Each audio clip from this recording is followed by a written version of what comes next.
السلام علیکم friends, welcome back to my YouTube channel. تو جی آج کا جو عنوان ہے وہ ہے دوسرا پاگل۔ وہ بہت زیادہ تھک چکا تھا، نہ صرف جسمانی اعتبار سے بلکہ ذہنی طور سے بھی۔ وہ محسوس کر رہا تھا کہ کچھ دیر میں ہی اس کے دماغ کی رگیں غباروں کی طرح پھٹ جائیں گی، یا وہ خود شدت کرب سے گھبرا کر ہمیشہ کے لیے اپنی سانسوں کی آمد و رفت کے سلسلے کو منقطع کر کے حرکت قلب کو خاموش کر دے گا۔ کئی ماہ کی مسلسل جدوجہد کا نتیجہ کیا نکلا؟ صفر، جو پہلے تھا جواب بھی ہے، اور وہ ہر روز اپنی 25 سال کی محنت کے صلے میں حاصل کیے ہوئے کاغذوں کو ایک خاص فائل میں سلیقہ سے رکھ کر اس طرح آشرم کے بس اسٹاپ پر آ کر کھڑا ہو جاتا ہے جیسے آفس جا رہا ہو۔ آفس کو پانے کی خواہش کے لیے ہی وہ سوانیزے پر اترے ہوئے آفتاب کی حدت کو برداشت کر کے بس کا انتظار کیا کرتا تھا۔ بس اسٹاپ پر کھڑے کھڑے سے محسوس ہونے لگا تھا کہ اس کی پہلی اور آخری منزل یہی ہے۔ وہاں کی تمام چیزیں، پیسہ، نوکری، اور پھر وہ اتنی تیزی سے اٹھا جیسے بستر میں ایک رن دوڑ گیا ہو۔ میز پر پڑی فائل اٹھا کر اس میں رکھے ہوئے کاغذوں کو الٹ پلٹ کر کے دیکھنے لگا۔ BAM میں اس نے ان کاغذوں کو یکجا کر کے ایک بھرپور نظر ڈالی، دوسرے ہی لمحے انہیں چاک کر ڈالا، پھر آئینہ اٹھا کر اپنا چہرہ دیکھنے لگا۔ کئی روز سے شیو نہ کرنے کے سبب داڑھی بڑھ گئی تھی، بڑے بڑے بال بے ترتیبی سے الجھے ہوئے تھے۔ وہ اپنے عکس دیکھ کر زور سے ہنسا، جیسے وہ پاگل ہنستا ہے۔ اس نے پوری طاقت سے آئینے کو دیوار پر دے مارا اور کھڑے ہو کر اپنے کپڑے پھاڑے، کمرے کا سامان ادھر ادھر پھینکنے لگا، اور پھر اچھلتا کودتا کہکے لگاتا ہوا کمرے سے باہر نکل کر سڑک کی طرف بھاگتا چلا گیا۔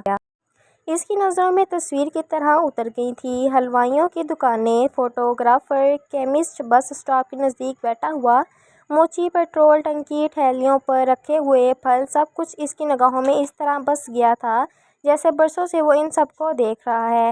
بس اسٹاپ پر کھڑے ہوئے مسافروں کو نہ صرف وہ پہچان گیا تھا بلکہ ان کے بارے میں بہت کچھ جان بھی گیا تھا۔ یہ لمبے اور دبلے پتلے سانولوں سے صاحب 210 میں جائیں گے، جو لاجپت نگر سے سینٹرل سکریٹریٹ جاتی ہے، اور ریڈیو اسٹیشن پر اتر جائیں گے۔ یہ صاحب جن کے ہاتھ میں کالے رنگ کا آفس بیگ ہے، اوکھلا سے آنے والی منی بس میں سوار ہوں گے اور اسٹیشن میں اتر جائیں گے۔ یہ دوہرے بدن والی میم صاحبہ ریلوے اسٹیشن جانے والی کسی بس میں سوار ہوں گے اور دلی گیٹ پر اتر کر ارون ہاسپٹل کی جانب چلی جائیں گی۔ ہر روز وہ ان سوالات کے جواب دینے کے لیے وہاں کھڑا ہوتا تھا۔ بابو جی، لال قلعہ کے لیے کون سی بس ملے گی؟ بٹیا 405 نمبر آئے تو بتا دینا۔ بھیا، قطب مینار پر کتنے نمبر کی بس جائے گی؟ درمیان کھڑا ہے، جن کے ہونٹوں سے مسکراہٹیں جدا ہو گئی ہیں۔ وہ خود بھی تو ان مردہ لوگوں میں سے ایک تھا جو کہکے نہیں لگا سکتا تھا۔ اس نے سوچ لیا تھا کہ اب وہ کہیں نہیں جائے گا۔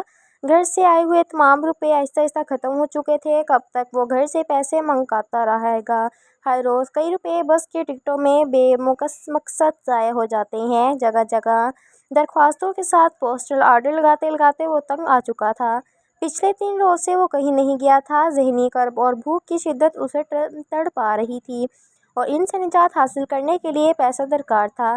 وہ بہت دیر تک بستر پر لیٹا ہوا چھت کو گھورتا رہا۔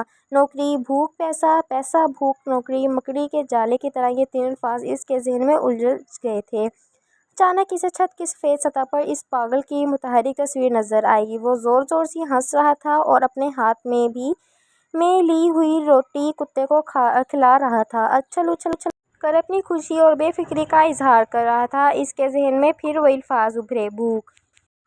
آج کی اسٹوری اتنی ہی تھی۔ آپ کو کیسی لگی کمنٹ میں ضرور بتائیے گا۔ اگر آپ میرے چینل پر نیو ہیں تو میرے چینل کو سبسکرائب کر دیں اور بیل آئیکن کو پریس ضرور کریے گا۔ اللہ حافظ۔